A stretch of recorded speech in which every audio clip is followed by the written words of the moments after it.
شمال کی سرد سرزمین پر ایک سلطنت تھی، برفانی پہاڑوں میں گھرا ہوا ایک بادشاہی محل۔ یہاں کے بادشاہ سکندر شاہ اور ملکہ نرگس بیگم خوش اخلاق، عوام دوست اور سادہ دل حکمران تھے، مگر ان کی زندگی میں ایک خلا تھا، اولاد کی کمی۔ سردیوں کی ایک شام ملکہ برف کے گرتے ٹکڑوں کو کھڑکی سے دیکھ رہی تھی۔ برف سفید، پرسکون اور معصوم لگ رہی تھی۔ اس نے خاموشی سے دل میں دعا کی، یا رب، اگر مجھے بیٹی عطا ہو تو وہ ان برف کے ذروں جیسی پاک اور نرگس کے پھول جیسی ہو۔ چند ماہ بعد دعا قبول ہوئی، ایک بیٹی پیدا ہوئی۔ برف سی سفید رنگت، سرمئی آنکھیں، گلاب جیسے ہونٹ۔ اس کا نام رکھا گیا سنو وائٹ۔ مگر خوشیوں کی عمر مختصر تھی۔ سنو وائٹ کی پیدائش کے چند مہینوں بعد ملکہ نرگس ایک نایاب بیماری سے وفات پا گئی۔ بادشاہ نے کچھ برسوں بعد دوسری شادی کی تاکہ سلطنت میں سیاسی استحکام رہے۔ اس بار دل کا انتخاب نہیں، سیاست کا فیصلہ تھا۔ نئی ملکہ ریحانہ بیگم ایک دور دراز سلطنت کی شہزادی تھی، حسین مگر سخت مزاج، خود پسند اور طاقت کی بھوکی۔ سنو وائٹ ابھی صرف 7 سال کی تھی جب یہ عورت محل میں داخل ہوئی۔ پہلے دن سے ہی سنو وائٹ کی معصومیت، اس کا خلوص، اس کی خاموشی ریحانہ کے لیے ایک چیلنج بن گئی۔ ریحانہ سوچتی، یہ لڑکی اگر آج سے لوگوں کا دل جیت رہی ہے، کل سلطنت بھی چھین لے گی۔ سنو وائٹ کا بچپن محل کے خالی کمروں، تنہا صحنوں اور درباریوں کی دوری میں گزرا۔ اس نے ماں کی شفقت نہیں دیکھی، سوتیلی ماں کی نفرت دیکھی۔ ملکہ نے اس پر ظلم نہیں کیا مگر محبت بھی نہیں دی۔ محل کے ملازموں کو سختی سے ہدایت تھی کہ اس لڑکی کو شہزادی نہ کہنا، وہ صرف بادشاہ کی بیٹی ہے، میری نہیں۔ باپ نے کئی بار سمجھایا مگر ریحانہ کے دل میں حسد تھا، اور حسد ماں نہیں بننے دیتا۔ سنو وائٹ نے ماں نہ سہی، خادمہ سعیدہ خاتون کے آنگن میں محبت دیکھی۔ اس نے پڑھنا، لکھنا، کھانا بنانا، عام انسانوں کی طرح جینا سیکھا۔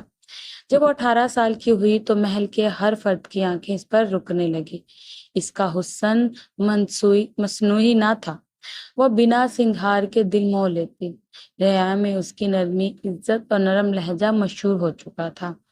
ریحانہ روز آئینے کے سامنے کھڑی ہو کر خود کو دیکھتی، مگر اب اسے احساس ہونے لگا تھا کہ بادشاہ، وزراء، نوکر سب سنو وائٹ کا ذکر کرتے ہیں۔ ایک دن اس نے اپنی سہیلی سے پوچھا، اب بھی کیا میں اس سلطنت کی سب سے حسین خاتون ہوں؟ سہیلی خاموش رہی، وہ خاموشی کسی تلوار سے کم نہ تھی۔ ملکہ نے محل کے پرانے سپہ سالار یوسف خان کو بلایا۔ یوسف خان سنو وائٹ کا مروی تھا۔ ملکہ نے حکم دیا، سنو وائٹ کو شکار پر لے جاؤ اور واپسی ضرور تم لوٹو صرف۔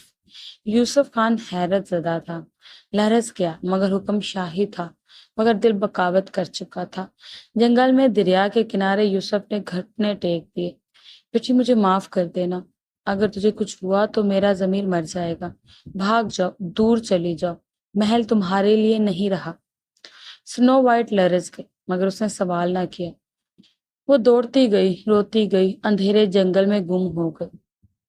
2 دن کے بعد وہ ایک پہاڑی بستی میں پہنچی۔ یہاں 7 بھائی رہتے تھے جو لکڑیاں کاٹتے تھے۔ ماں باپ مر چکے تھے اور یہ 7 بھائی ایک دوسرے کے سہارے جیتے تھے۔ انہوں نے ایک زخمی نڈھال لڑکی کو دیکھا، لیکن اس کی آنکھوں میں غرور نہیں، سوال تھا، کیا میں یہاں کچھ دن رک سکتی ہوں؟ بڑے بھائی نے سر جھکا کر کہا، یہاں ہر مظلوم کا حق ہے، تمہارا بھی۔ سنو وائٹ نے ان کے ساتھ رہنا شروع کیا، عام لباس، عام زندگی، مگر دل کا سکون۔ ملکہ نے سکھ کا سانس لیا، مگر ریا میں ایک افواہ پھیل چکی تھی، یہ شہزادی زندہ ہے اور پہاڑوں میں ہے۔ ملکہ نے اس بار جادو نہیں کیا، اس نے ریاستی افسر بھیجے، جھوٹے فرمان، جھوٹی کہانیاں۔ سنو وائٹ باغی ہے، ملکہ کو ہٹانا چاہتی تھی، اسے گرفتار کرو۔ بادشاہ کا بھتیجا ایاز ایک مختلف سوچ کا نوجوان تھا، اپنی عوامی مہم کے دوران پہاڑوں میں پہنچا۔ وہ اکثر سادہ لباس پہن کر لوگوں سے ملتا۔ ایک دن وہ پہاڑوں کے گاؤں میں سنو وائٹ سے ملا، ایک عام لڑکی جو چولہے پر روٹی پکا رہی تھی، مگر آنکھوں میں خاموش انقلاب تھا۔ اس نے پوچھا، تم یہاں کیوں ہو؟